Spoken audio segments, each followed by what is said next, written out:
Hello and welcome back to our Africa Cup of Nations coverage. Difficult to know exactly how to start this edition.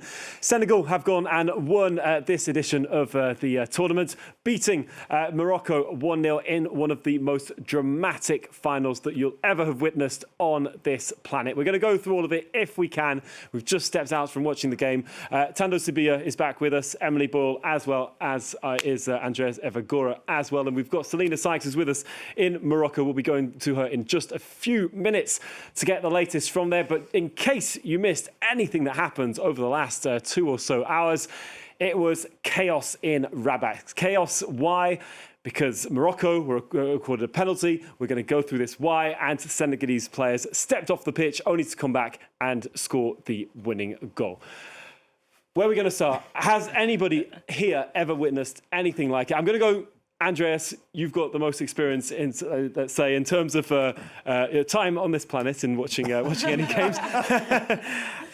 Have you ever seen anything like that? No, I've watched maybe too many hours watching African football. I've seen some crazy things on pitches in Africa, but something's unprecedented is a team walking off for 20 minutes. I've seen teams go off for a minute or two and really complain. Just to put viewers into context, the 90th or so minutes, there's this foul that we're going to come through. Exactly. But Senegal players disagree with it. The manager, Pape Gueye, calls the players off and they leave the pitch for 20 minutes before returning. But one man didn't leave the pitch, though, Sadio Mane. But the context was just a few minutes before, Senegal thought they'd scored a perfectly good goal, a foul from Sek on Hakimi. They were celebrating. They thought that was very harsh. And within, 2 minutes, basically what happened was Diaz was touched by a defender. Diouf, was there enough on it? Personally, I thought they were both very poor decisions. I think Senegal should have had the goal in 90 minutes. No way was that a penalty. Senegal were absolutely furious. The background is, remember the last few days, there's been some tension about lack of security for Senegal. That might have had a part to play. Senegal coming into this, the manager had complained about lack of security for his players, the way that they were received in Rabat. Exactly. And this kind of just all boiled over perhaps tonight? It really boiled over. The players were off. We weren't sure if the game was going to carry on. And we were talking about the key player, Sadio Mane, this is his last game. He was the guy, from what we could see, and let's not jump to any conclusions, but it looked like he was ordering or asking his teammates to come back on. That's what we saw anyway. He was the one who stayed. Yeah. He was just by the sideline, and he still has his feet on the pitch. Exactly. And called them back in. His teammates in the dressing room. Now, maybe he thought, we've got to be careful we don't get a sanction for the next AFCON, or even worse, get kicked out of the World Cup. I mean, stranger things have happened. So they came back on, and then what was in Diaz's head? He tried a panenka. Because all this happened before this penalty was even taken. Penalty. So it was like 111 minutes of play, but in the 90 minutes, if you see what I mean, because the clock was still ticking. That is not the time and place to try panenka. For those who don't know what a panenka is, it's guessing that the referee's the goalkeeper's going to go one way or the other, and just delicately lobbing the ball into the centre. And Edouard Mendy, who is my goalkeeper of the tournament, just stood there, picked it up, and we were thinking, what on earth has gone on here? And the look on Diaz's face, I mean, you have to have some sympathy, but why was he trying that? And after that, well, there was a goal after that, and a brilliant goal too, which we'll talk about. But unfortunately, most of certainly the controversy will be about the disallowed goal for Senegal and that penalty, which was then missed, and the 20-minute walk-off. What a night we've had. What a night. And what a night Selena Sykes has had for us. Let's go over to Selena to get the latest. Selena, I don't know if you've managed to catch up a little bit of our debrief on that there, but tell us from your viewpoint, what happened? What did you see happen on that pitch tonight? And I'm not talking about the 90 minutes before the game, not in that moment, the first 90 minutes of the game. We're not there yet, but we're talking, of course, about everything that happened from the moment where that foul was called and that penalty was called for as well. Well, James, what a surreal scene. Several scenes to unpack there. You've spoken a lot about Senegal walking off the pitch, so I'll focus on their fans, because that's really where the chaos started, as I'd say a dozen or so jumped over the sands, left the sands and were on the pitch, the edge of the pitch. I didn't know if at that moment in time if there were enough stewards there, which would seem crazy seeing as it was the last moments of a very tense final going on in the 90 minutes. At least really surreal scenes where the stewards were not at all in control of the situation. There was a dozen or so, perhaps more, Senegalese fans who were refusing to leave the side of the pitch, and more stewards arrived and formed a line that they couldn't get any further onto the pitch. As all that 20 minutes of Selena, we're going to come back to you because I think there's a lot of people outside the stadium and that connection is slightly faulty right now, but we're going to come back to you as soon as the connection gets better. But good to get a bit of insight. You saw a few pictures there of fans indeed seemingly at least getting out of their seats. There was a seat in the air as well. Seemed like chaos from the stands. Tanzo, I mean, that's everything went so well for Morocco, but that's a catastrophe to see happen on home turf there. Yeah, especially we've spoken about the prospects of hosting future tournaments and just about risk management throughout the tournament, which I think they've done really well. And then you get to this point and it's like a really tough situation to manage, and I don't think it was even precedented. No one would want to foresee such a thing. But obviously when you're working up to a final, you can expect any kind of rowdy behavior. We've seen it in the past in many occasions. And I just think that was handled quite well because it never actually got onto the field. So I do think that it was... I think from what Selena was saying, we couldn't see it obviously from our screens, but I think Selena was saying that some did perhaps, or she wasn't sure if it was fans or part of the staff who managed to get to the field. But anyway, it was indeed contained. It was contained, but I think there was a moment where we were seeing so many people who were not necessarily supposed to be on the pitch coming down for that moment. I think there was even a moment where Sadio Mane had an exchange with Claude Leroy. Yeah. And I think people former French coach and commentator. Exactly. His face known everywhere in African football. Yeah, and I think that's a pivotal moment. And I think if we all look back, perhaps that was the highlight moment. And that's what changed the decision. Because when Pape Gueye made the call for everyone to get off, it was a unanimous decision. And the whole team was in accordance with it.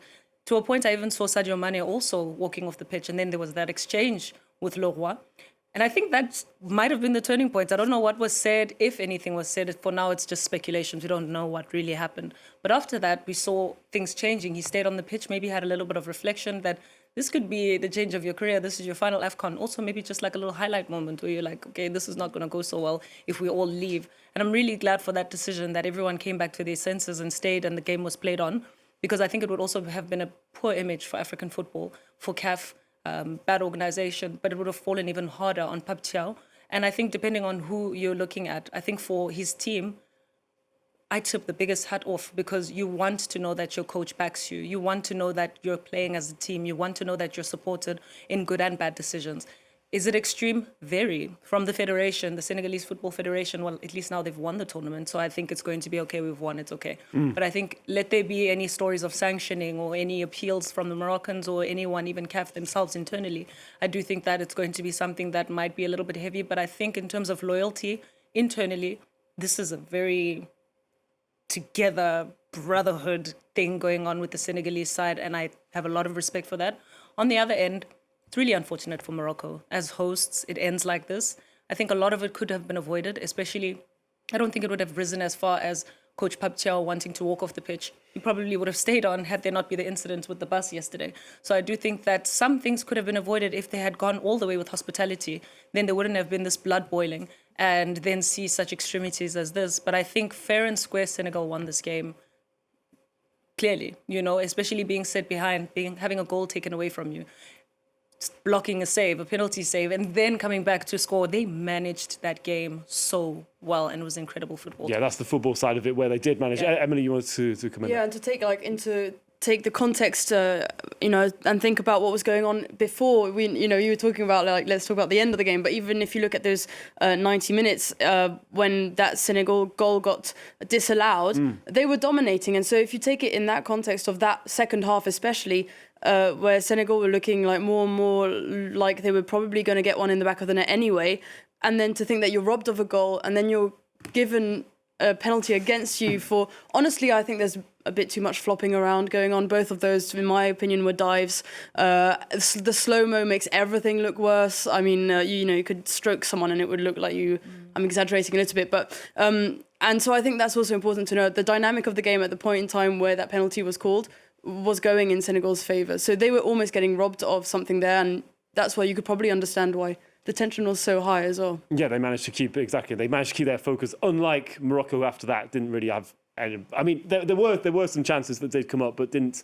It was Senegal indeed taking the upside of it. Let's go back to Selena. I think we're going to be able to get hold of her again. Selena, from what you were saying, it was pretty much contained from people. Was it part of the staff trying to get onto the pitch? Tell us what did you see in the stadium there?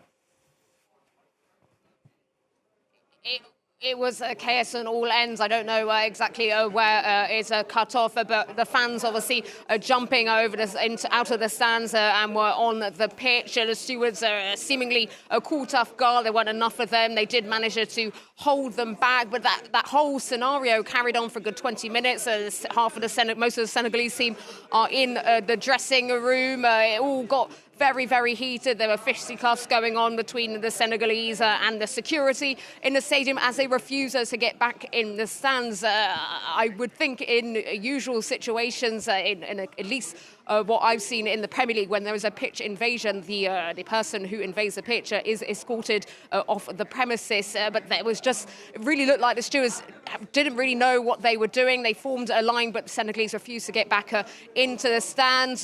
This went on, and the most surreal part of it all is that while this was all going on the other side of the pitch, eventually the referee decided that Brahim Diaz could take his penalty. Very, very surreal. I don't think you would see that happening in many situations in football elsewhere. Very bizarre situation. Very ugly scenes, as Tando said, for African football, because obviously a bar of this incident this evening and obviously the tensions with the conditions for the Senegalese side ahead of this final. Well, Morocco's got a lot of compliments about its organisation and the high level of organisation that it has set a new bar, a higher bar for Africa. But these are really ugly scenes this evening, and as I think you both mentioned, there will be, I think, quite a few consequences. Yeah, and you mentioned there, of course, the disappointment for Morocco. We actually just heard from Walid Regragui, so the Moroccan coach, who said he apologises to the Moroccan people for what happened, the scenario in the way things ended there tonight. Andres, we saw Walid Regragui as well as Pape Gueye enter the pitch at that moment where the players were. I mean, what was going on? I mean, in their minds as well to be entering. I mean, it was. The referee lost complete control of what was going on there. His authority didn't stand out. Players able to leave. I mean, obviously it's part. I mean, it's in their right in a way, but he was no longer in control of what was going on there. And you might think that had it been another referee, somebody else might have managed to manage things in a different way, perhaps. The refereeing was poor. I think we've talked about this the last few weeks. I think African referees are the fussiest in the world. They give free kicks really for very little. There was, I don't think we've said enough. This was a VAR decision. The referee saw it. He said there was no foul. And Pierre-Ghislain Acho of Gabon, you made a good point, Emily. I've sat in VAR rooms. I've worked in live production for matches. There are tonight there would have been about 30 match cameras and another 10 specifically for VAR. There is no way you can tell the gravity of an arm going up and the push from. Remember, they're a VAR room. They're looking at monitors. They're not in the stadium. They're in the vicinity, but they're not in the stadium. You've got to wonder why that was given. The arm of the defender went up, but the fact that Diaz went down so theatrically, that doesn't mean it was a penalty. To answer your question, I think after that, everyone just lost their heads. It was the stakes are so high. Once the Senegalese team went off, I think the Moroccans were like, well, all bets are off. We can go on the pitch. The coach was on the pitch. There were technical staff on the pitch. It was just chaos. And the referee just really didn't seem to be doing anything. And it took a long time, 20, 25 minutes.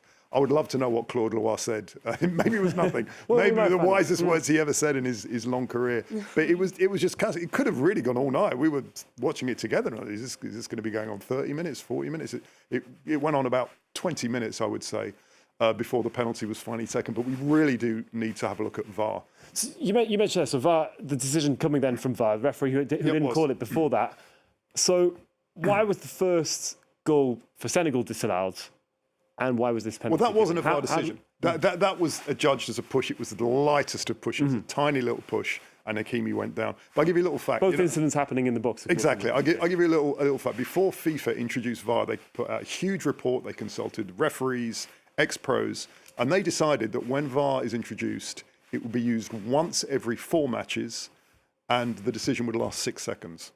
These are what the great and good of FIFA decided. And look what VAR's done to the game. And that's no justification for violence or walking off pitches, but it was a poor decision, and it was down to the video assistant referee making that call. It was completely unnecessary. If it hadn't been given, I don't think anyone would be saying, oh, Morocco should have got a penalty.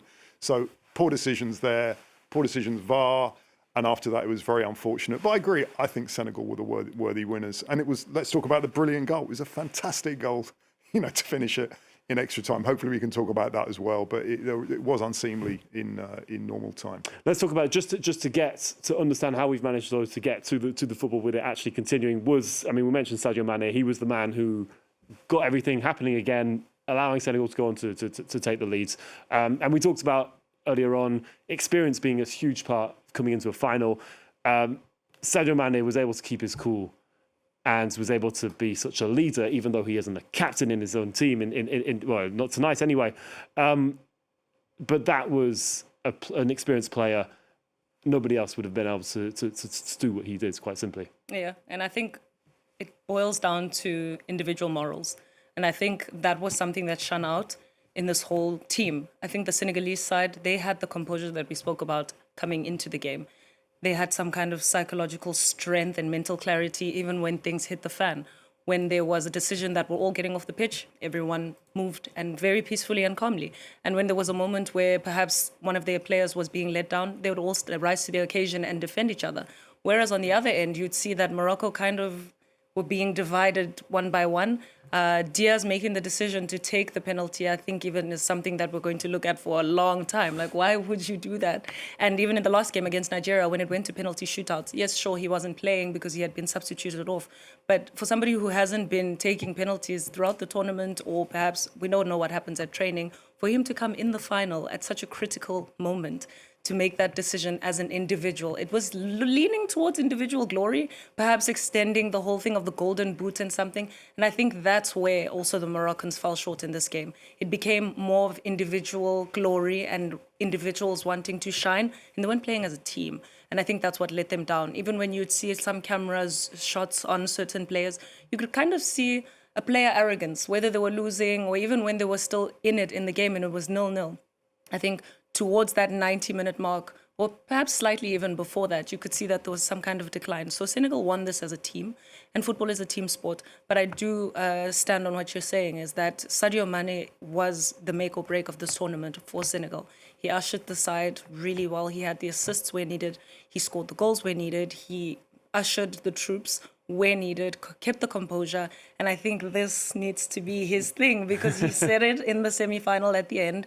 And that's exactly what he did by bringing everyone together and saying, guys, relax, stay in the game. That's the only way that we can win it. But also just like the rest of the team and how everyone was composed in their individual moments. I think looking at how Malik Diouf played in this game, before the game, I'd known that he was a little bit good and he was going to be a standout player. But in this game, he was on Hakimi. He was on any player that he had a 1v1 situation with. And the aerial advantage that he has, he's at 183 meters, I think. He had a lot of other players in the box who were taller than him. But when those set pieces were coming in, the corners for Morocco, he was going up high. I mean, we saw, was it El Alanawi, yes, who bled. That guy's got a head of steel to make him bleed like that, front and back. And he didn't do anything of harm. In fact, his movement in the box as well, in reading those kinds of moments, the motion that he made to come in front of El Ainawi, I'll get it, but the motion that he made because he was behind him and he really just chipped it in before. He didn't do anything that was really uncalled for. He probably got the yellow because there was blood gushing out of the guy's eye. But had that not been the case, I think the game would have continued normally. So I think it's the player maturity, because the guy's only 21. He just recently got signed to West Ham, if I'm not mistaken. But I think it's the composure, it's the maturity, it's the responsibility that they all take for their individual actions. And so I think they are on paper and on the field, without a doubt, the best team in Africa for the moment. Yeah. We need to talk about that defining moment of the evening. I wonder if we can go back to Selena. I don't know if Selena, you're still there and we can get hold of you. But you mentioned there, of course, Brahim Diaz missing that penalty. Selena, tell us, in the stadium, that moment, Brahim Diaz goes for Panenka. Last minutes of the game, could have sealed it, doesn't. what happened in the stadium? I just want to know what the atmosphere was like. What did you hear next to you? What were Moroccan fans? What were their reaction? Or did the stadium just go quiet?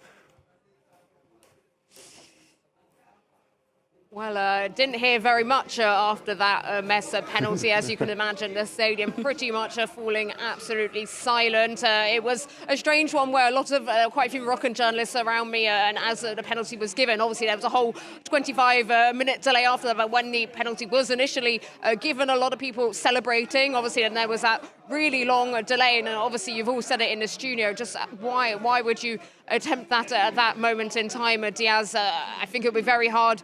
He'll be very inconsolable this evening after that miss penalty. But yeah, absolute silence in the stadium a few times actually in that extra time. Several players, Bono Hakimi, lifting up their arms, encouraging Moroccan fans to get shouting and singing again in the stadium because they were just absolutely stunned after that miss. How did the rest of the match play out over there in the stadium as well? Because we saw, Senegal getting that goal there, and then Morocco not offering too much. But was that it for Moroccan fans? They were on their feet a lot of the time. There were a few close misses, a few shots that they could have maybe done better with. I think they just missed that killer finish this evening here in Rabat. But yeah, obviously when Pape Gueye scored, as you can imagine, the stadium once again falling silent. A lot of fans are still daring to believe that maybe they could get a last-minute equaliser. But I think after a certain amount of time, a lot of people just felt it wasn't coming. A heartbreak for Moroccan fans. A lot of Moroccan journalists in the stands too that were on their feet. A hard one to take, it has to be said. It's always tough losing on home turf in a final. Yeah, I can imagine that the conferences as well are going to be pretty tense between both teams, of course, all that happening after the games. I'm going to try and answer, if I was to answer Selina's question as to why Brahim did that, go for the panenka in a defining moment. Would I be right in guessing that perhaps he wanted to come out, and he would have been, had it worked, the hero of this AFCON and in general, but it just went the other way? Would that be the reason why he went for it? Who knows? Was it to add a bit more oil on the fire from all the tension? Personally, trying to understand a footballer's mentality, he didn't want to, because he knew the controversy. He probably knew it wasn't a foul. Remember, he was the player who was fouled. He probably thought, I don't want to win this with a normal penalty. I want to show we really are better than the opponents. I want to show that we're classier than them, we're more skillful than them, and I'm not just going to drill it into the corner. That's a guess. And he was distraught at the end. We should say he was quickly substituted off. It was horrible to see him. I mean, you've got to feel sorry. There was something going on with him and the coach. I don't think the manager was shouting at him. I don't know, but it looked like that from one moment. But anyway, he covered his face like in a scarf, and the player who came on for him, Mane, quickly got injured. So Morocco were basically down to 10 at the end. We should say a little bit. There was a game of football after that incident, and exactly as you said, Tanda, Senegal were really good. At first, I thought this is going to penalties. They controlled the game. They still had the pace. They still had the physique. They kept their shape. Whereas Morocco, for the first time in this tournament, I think you're right, they played as individuals. They were kind of dribbling. When did Morocco dribble the ball? They were trying to make these crazy long passes and trying to do something different to change the course of the match because it got to them. And that's understandable. Yeah, but as Selina was saying, perhaps just missing also the final touch. I mean, they did have some opportunities at the end of the game as well. Was that, I mean... They did. And we should say Edouard Mendy made a couple of really good saves. Senegal had a couple of chances as well. It was actually a really good extra time, surprisingly. But we said at the game, or we were talking before the match about the role of Hakimi.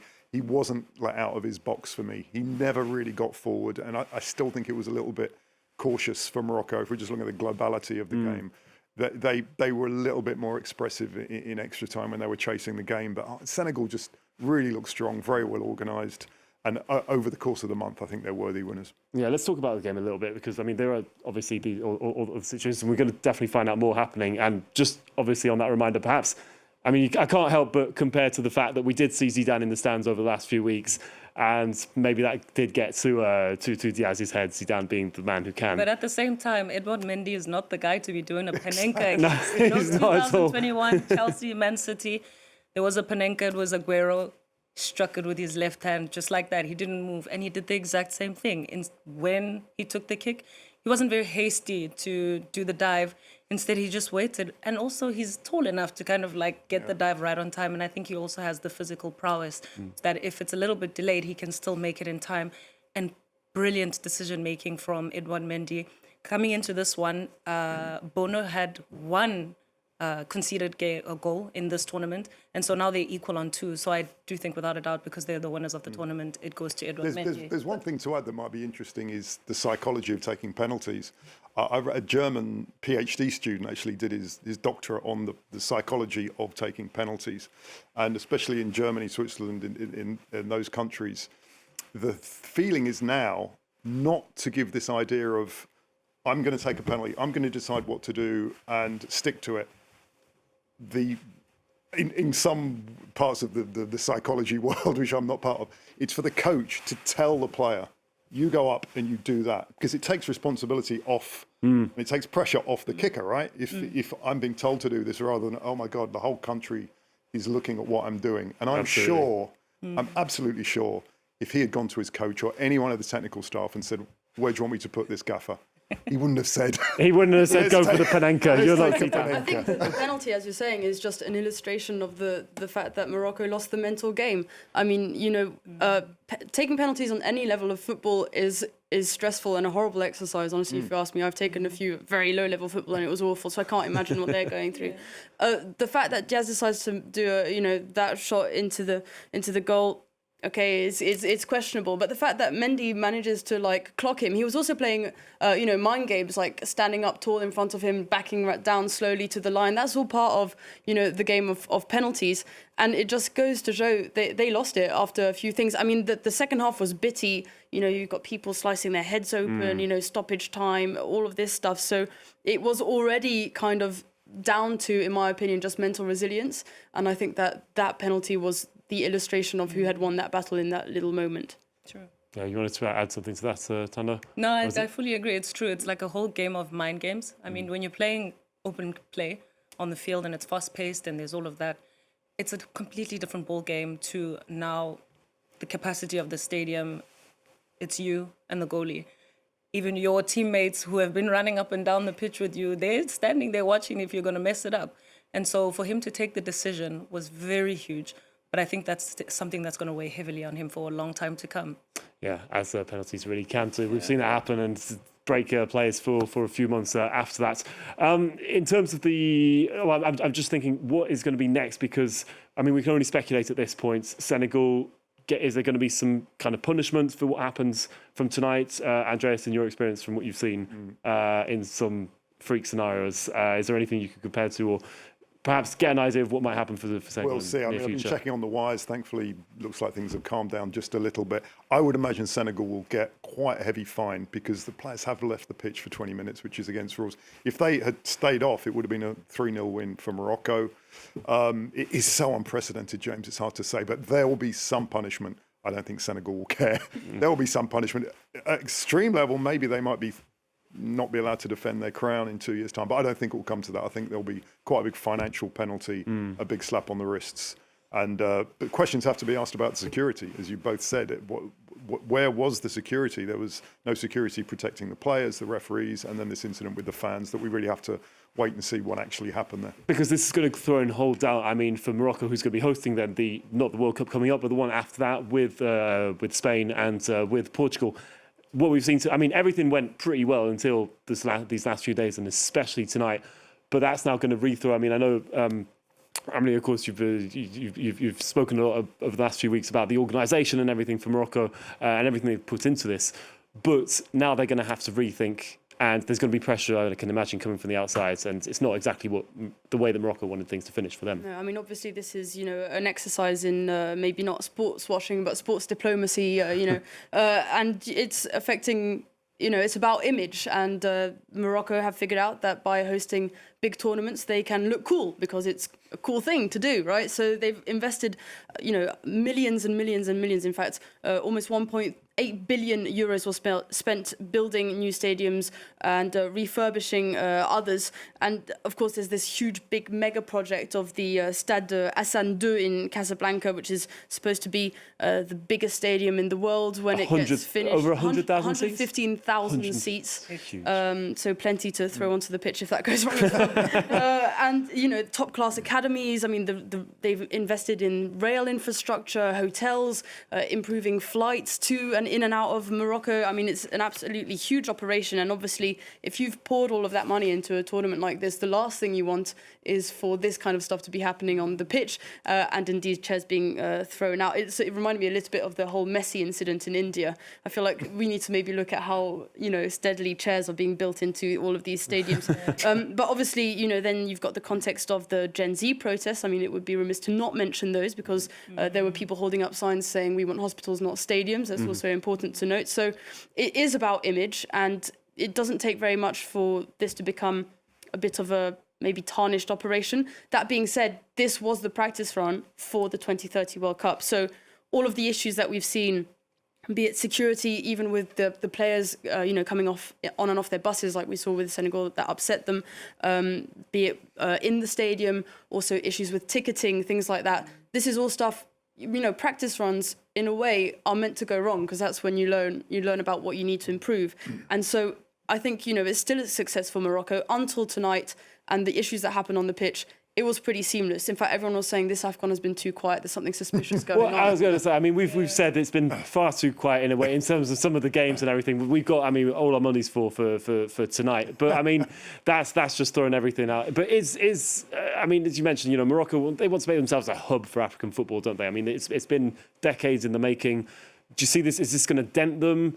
Is this something that they're going to put behind them, Tando, and they are going to just assert that place as a hub for African football and, if you like, the most modern, the biggest facilities and all? Is that still going to help them? I think on an infrastructural level, they still keep it. Like, they still have the stadia, they still have the media facilities, they still have really great infrastructure for getting around the respective cities. So I don't necessarily think there's a huge dent. I just think in terms of planning, risk management, operational FIFA might be a bit worried. I mean, Exactly. I'm not sure whether we saw Infantino in the. Yeah, he was on the there. phone. He was Yeah. there. All right. I mean, he was definitely there in any case. But yes, and I mean, but that's gonna worry these guys. It's going to worry them, but I think it will fall onto CAF more than it will on Morocco. Obviously, yes, it will fall on anyone who's involved, but perhaps not that much. The main concern right now for the Moroccans is losing the tournament on home soil against Senegal in that fashion, when they had everything going for them. You know, just a few exits, perhaps, of certain players. Unahi's probably there like, oh, had I been there, things would have been different. And potentially, yes, because with him on the pitch, things were a little bit different and there was a little bit less reshuffling. And, you know, when you can stick to the game plan and you keep all your players, it's amazing. But every team has lost a few players. I mean, Senegal lost their captain coming into this game. So, yeah, I guess that falls on the wayside. But going back to the point that you were making and yourself as well, I do think that it's not much to be worried about because I don't think anything really huge and scandalous happened here. Officiating doesn't fall on the Moroccan Football Federation. The risk management, that can be fixed very quickly. So I do think it then falls into who's managing the PR, the media. If they want to use that for themselves, then they can do that. Partner up with some social activists and clean up your image, you know, for what's coming in the future. That's the only way to work about it. Otherwise, that's how you lose the people. If you can find a way to get the people back onto your team, communicate with the people, whether it comes from the coaching department, whether it comes from the federation, whether it even comes from the king himself. But there has to be some kind of organization in terms of media, in terms of their public image, that can then do everything because the facilities are there and they're incredible and everyone's been like speaking very positively about them. I think even the South African Minister of Sport was saying that this has been one of the best tournaments he's ever witnessed, especially on the African continent. So they don't really have much to worry about in that direction. Yeah, I mean, they wanted to write history in a different way, of course, tonight. They've written history and they've made one of the most exciting finals we've ever seen. Yeah. You mentioned there, of course, all the in terms of for foreigners, for them to arrive, especially media, able to cover it. If we can, let's get Selena back on just to get Selena, if you're there. Can you tell us just a bit about your? I mean, obviously we've been speaking over throughout the last weeks. Just your experience as a foreign journalist going there. Obviously, how's it been for you in terms of the facilities, as we said, getting around. Sometimes some tournaments can be a bit difficult to organise. And as we mentioned, Morocco wanted to up their game in that sense. Did you feel that? Did you feel as though Morocco have pulled it off in that sense? Absolutely, a really smooth organisation, really impressive facilities. This was my Vice Africa Cup of Nations in person here covering the tournament. I've covered World Cups, I've covered Euros, and I have to say it's on par in terms of facilities. Maybe just some of the smaller stadiums are a bit more old school, but we probably won't see many of them or any of them at the World Cup. But in terms of organisation facilities, there's that state-of-the-art academy training complex that all the teams have spoken highly about. And Mo Salah was very complimentary, saying in terms of conditions, facilities, the pitches, it's the best AFCON that he has played at. A lot of people saying that Morocco have set the bar to another level in terms of organisation of the Africa Cup of Nations. So yeah, this incident, obviously, in the final, a slight taint, obviously, on what otherwise, as I was saying earlier, has been a very well-organised, very impressive tournament in terms of facilities, investment, organisation. Thanks, Selena, for that there. Andres, did you want to come in just in terms of the coverage for Morocco? And I mean, as mentioned, it's been 2 decades pretty much in the making for them. I mean, they make it to the final, they don't win it, but it's been a victory anyway, I mean, in a sense. I mean, going back to your point, is Morocco going to be a hub for African football? It already is. We've had recently the Under-17 Women's World Cup was there. A lot of countries play their home games there. Chad play their home games, Eritrea, Mali, several others, because when there's a conflictual problem or organisational problem, they tend to play in Morocco.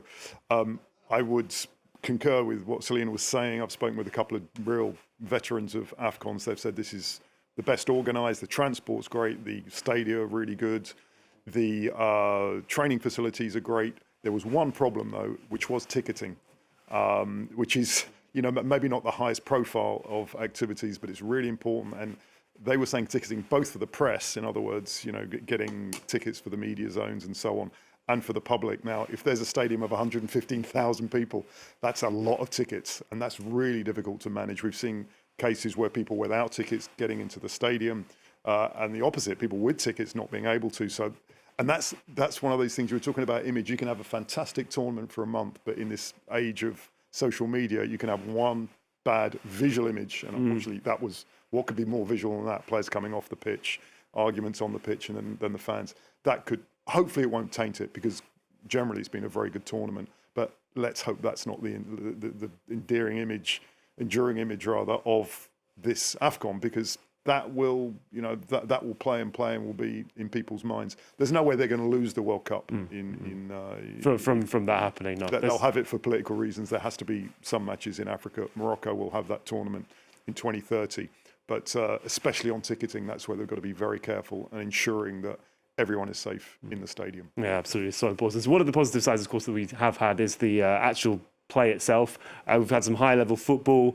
We've had some very successful local talent. That includes managers as well. Emily, I know you've also been looking into some of the managers taking part. I mean, one big statistic is that, I mean, again, we've got another African manager who's gone on to win the tournament. It hasn't been the case for those who don't always follow the Africa Cup of Nations. Many foreign and especially European managers have been managing in African football internationally. This time round, though, Pape Gueye making it in the semi-finals. We only had African managers. Tell us more. Yeah, it's the 4th time in a row that the title's been won by an African manager. It's the only just, shall we say, because MS Fire, of course, coming in last time, yes, midway through, okay, but nevertheless does make it 4th time in a row. 3.5. Let's say that. No, he fully deserves it. Yeah, it is 4. So, and for the first time since the 1960s, we've had all 4 semi-finalist teams that were coached by African managers as well, and that's pretty cool, I would say. And so there was Algeria, the 4 who won consecutively. There was Algeria with Jamel Belmadi in 2019, Senegal with Aliou Cissé in 2021, Ivory Coast with MRC Faye in 2023. And more local managers are getting those national team roles. If we look at this year alone, 15 of the 24 teams that were 15 of the 24 teams tournament led by African coaches, 11 advanced beyond the group stage, and teams managed by national or local tacticians accounted for 75% of all the victories in this edition. And what's interesting is that a number of those coaches were former players themselves, and that speaks a lot to how valuable experience is. You know, when you know what your players are going through, first of all, they respect you more and you know what they're going through as well. So if you look at the semi-finalists this year, for instance, you've got Hassan, Regragui, Tioch and Shell, all played in European Championships and for the national teams. Of course, Shell playing for Mali, not Nigeria. And most importantly, you've got Egypt's Hossam Hassan, who's won it 3 times. And so when you're talking about Mo Salah, who's never won it, and he's sitting there going, you know, chill out, I've got a full cabinet behind me, it's all good. So it just goes to show that Africa's not only got like this huge pool of young talents coming up through the ranks, but also brilliant coaches coming and getting these national roles as well, which is super important. Yeah, Tando, you wanted to come in perhaps on that. I mean, it's definitely, we've seen, I mean, a separation, we've talked about it over the last few weeks, but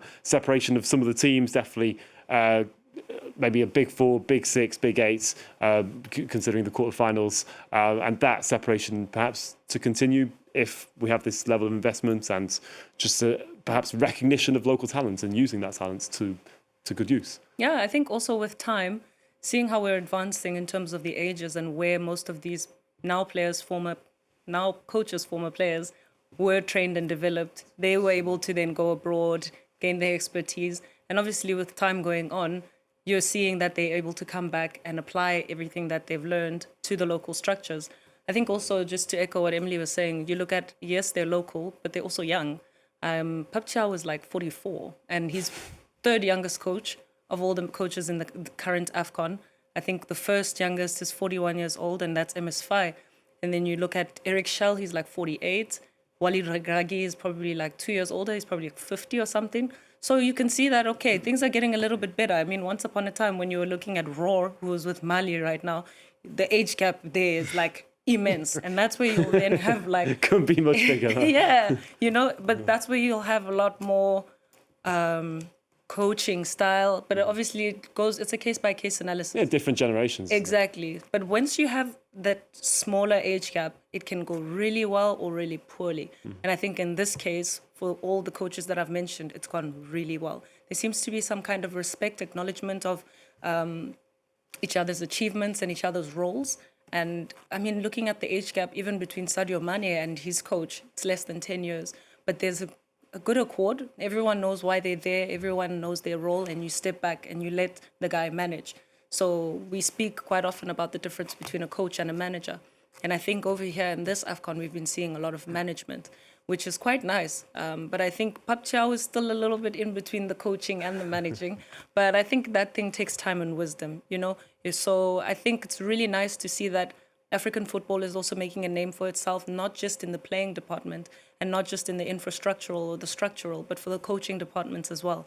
There are so many who are not even coaching at a national level. Maybe coaches that you can look out for is Benny McCarthy. He was doing attacking coaching at Manchester United, and he played with Bafana Bafana in 1996. Benny in the 18 area, for those who knows. But yeah, he's coaching Kenya right now, but it's the same Kenya that lost 8-0 against Senegal.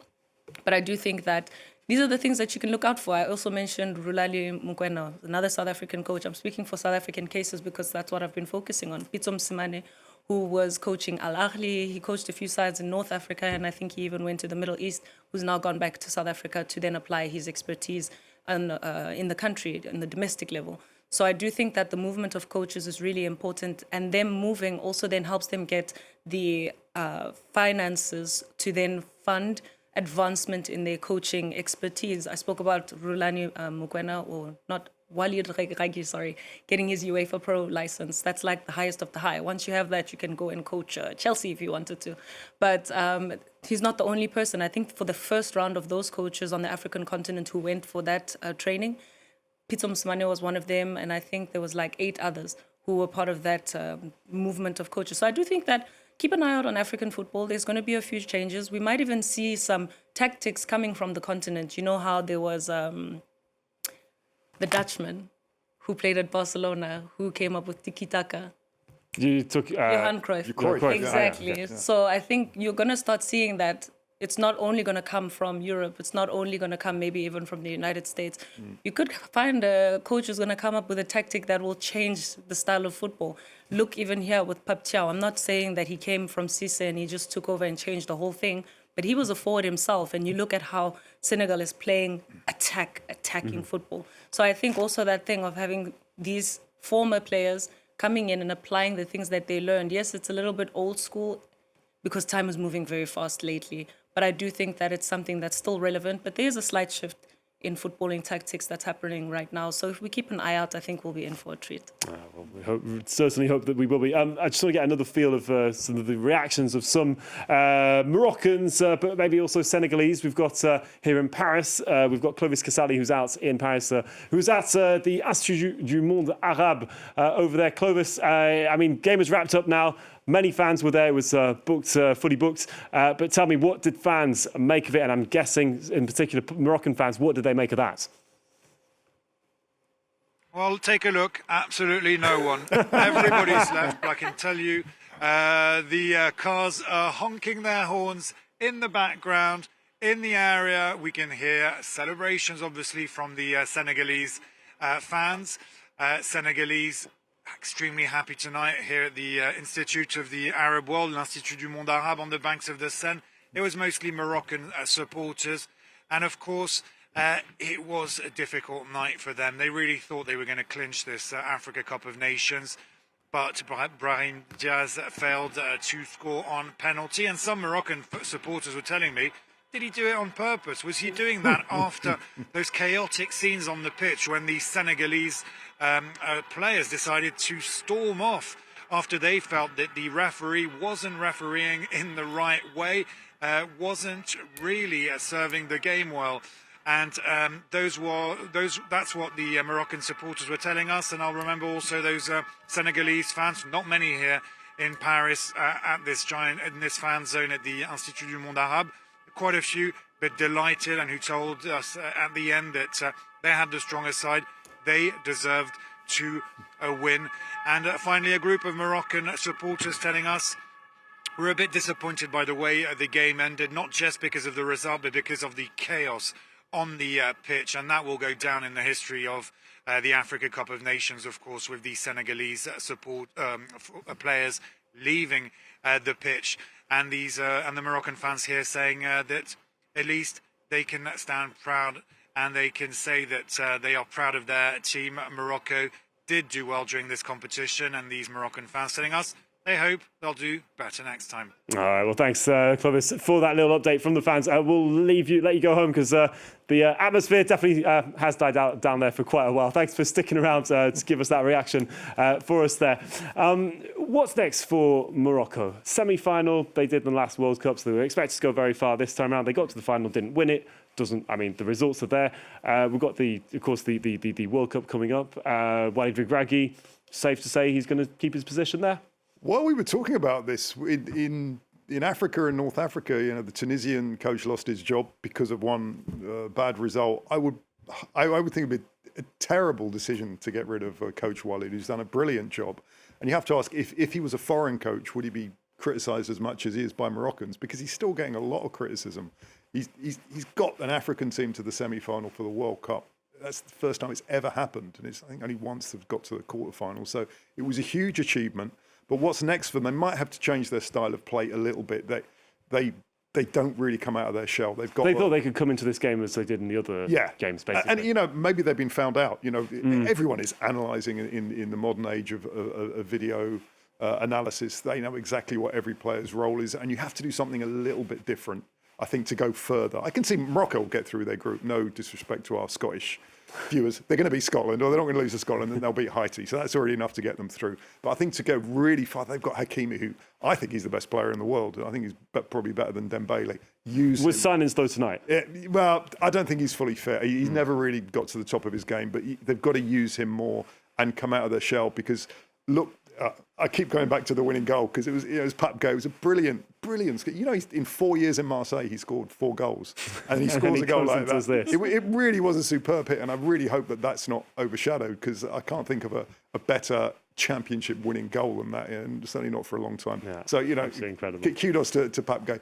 But where they go, I do think they'll keep their coach, surely. They've got some younger players coming through still. They've had a couple of discoveries here, including the unfortunate El Ainoui, who's going to have a real headache in the morning for more than one reason. But they can go to the World Cup, I think, with plenty of confidence. And once it's knockout football, you never know. But they'll get through their group. They've got a good coach. They've got a good set of players. I'm sure they'll have a good set of fans once they've recovered from this. So I think the future is bright for Moroccan football. I'm sure, yeah, this shouldn't dampen things. We've got some new reactions from over in Rabat, from some fans telling us what they thought of all this. Let's hear from them right now. Le monde entier. The whole world saw what happened. Ce qu'on nous a fait. This isn't football anymore. Let's tell the truth. It was theft. Completely. Senegal was the best. We scored the goal. He didn't blow the whistle. He didn't go and watch. They were playing well, but then we didn't understand why it went out of control. We don't understand why it ended in a fight. We respected them, and we're at home. We greeted them well. There wasn't any fight before, so I don't understand. Just a few reactions from them. We'll get many more coming through over the next 24 hours, I'm sure. We've got to mention that we did make a few predictions in this. Some of us predicted that Senegal would come out with a win. We said a 1-0 win. We didn't predict it going down in this way. Emily, you got, well, on this one, you went for Morocco on it. Yeah, I wasn't expecting that penalty. You know, if you No. put it in the corners, I would have been sitting here feeling really smug and everything. But no, unfortunately. No, that's what it is. Perhaps we've made a little lineup for our players of the tournament. Perhaps we can bring them up just now and just have a little comments just to say, just to give you our idea of how we thought some of the players that did stand out in between the sticks. We've got Bono, of course, for Morocco. We then after that have Kwasi Bassi, Koulibaly, Diatta as well, Diallo, El Ainoui, Gueye, also Idrissa Gueye in midfield, as well as Ademola Lookman, who's really impressed us. Don't know if we've got those visuals just there that we can try and bring up, but in any case, I'm bringing them here for you in audio. El Kabi and Osimhen as front forwards. If you had to choose the one man who stood out for you in particular, Tando, who are you going to go for?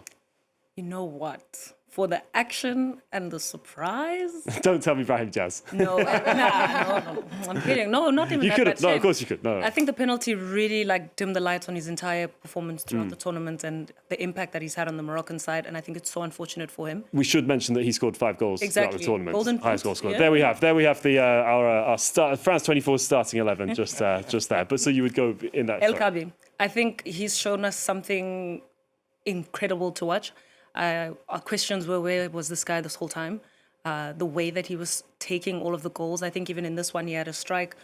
He's a one-touch man. I think even in my notes, I just noted him as that. Close again. All the time. He would come in on the run, one touch, and it's done. It's just because he couldn't get a bicycle kick in there tonight. Exactly. And I think today we saw a surprise. He almost hit it in. It just went a few centimeters wide. But even that was quite impressive because most of his strikes, he takes them while in motion. So he doesn't do a couple of touches just to be sure. And I think that's where Senegal struggled a little bit to get their name on the score sheet in the first half and maybe a few times in the second half, was that in front of goalmouth, there was a lot of hesitation, a lot of searching for certainty. Whereas on the other end, you have Diaz, but I'm speaking only about El Kabi and how he's just the one-touch guy. He can be sprinting at I don't know what's the fastest for a human being possible, kilometers per hour, and then just chip his head right in and then slide across the grass. And I think that's some beautiful football that we don't necessarily see, especially up front and always from the same spot. He's always at the spot, the penalty spot. He takes most of his shots from there. And I think the placement of this player and his ability to read the game, he read his opponent, always stay in front of his opponent. I need to check how old the guy is because he's in incredible shape. He sprints incredibly. So I just think that was one of the things that was really good. Ademola Lookman, very nice to see as well. But I won't take up all the attention. You asked me for one player, and I'll say El Kabi. We'll go for El Kabi. Everyone was impressive from the first taste. We've got just about 2 minutes left. Emily? I have a soft spot for the Nigerian side. I just thought they were so much fun to watch. I loved all of their games. Who didn't throughout the tournament? Yeah, I mean it's great fun. And, you know, Lookman and Osimhen in front, like, it was just delightful to watch. I would say, if I had to choose between the two, I would say Lookman, because sometimes I was frustrated with some of the finishing, but the assists were brilliant, and Lookman was dangerous throughout, so I would say he's my guy. Yeah, whether it was scoring goals or assists, I've got to agree. I mean, Lookman was definitely one of those players who's risen, especially since the last tournament. Andres, final words? I'll go for Lookman as well, and for the geeks out there, the fastest that a footballer has run in European football was 36.2 kilometres an hour, and it was Achraf Hakimi when he was playing in the Bundesliga. That was at the time. I don't know if it still stands, but 36.2k is pretty quick. That is very, very quick indeed. All right. Well, in case we didn't mention it, of course, in all that, Senegal, a second star. It wasn't, and the second one also for Sadio Mane, who won it 2 editions ago. Senegal then leaving as champions. We don't know when they're going to leave. We can imagine there might be some pretty tough security after all of that, and some very careful attention. Thank you to all of you for being here over these last few weeks. Thank you, Andreas. Thank you, Tando, and Emily too. We'll be back, of course, covering all the football and all the sports across France 24. Thank you to Selena over there in Rabat, who's been bringing us all the latest. Maybe if I've got time just for 20 seconds, Selena, if I can, have things cooled down just over there? There's a chucking down with rain, so there's a lot of journalists having very vivid debates in the tunnel that I'm currently standing under to be sheltered from the rain. And we obviously heard a lot of car honking outside our hotel after that semi-final. I think the streets of Rabat will be silent once we get back to our hotel this evening. All right, well, safe travels back, and looking forward to see you again very soon, Selena. Thanks for all the coverage, and see you all very soon for more sports here on France 24. Have a good night.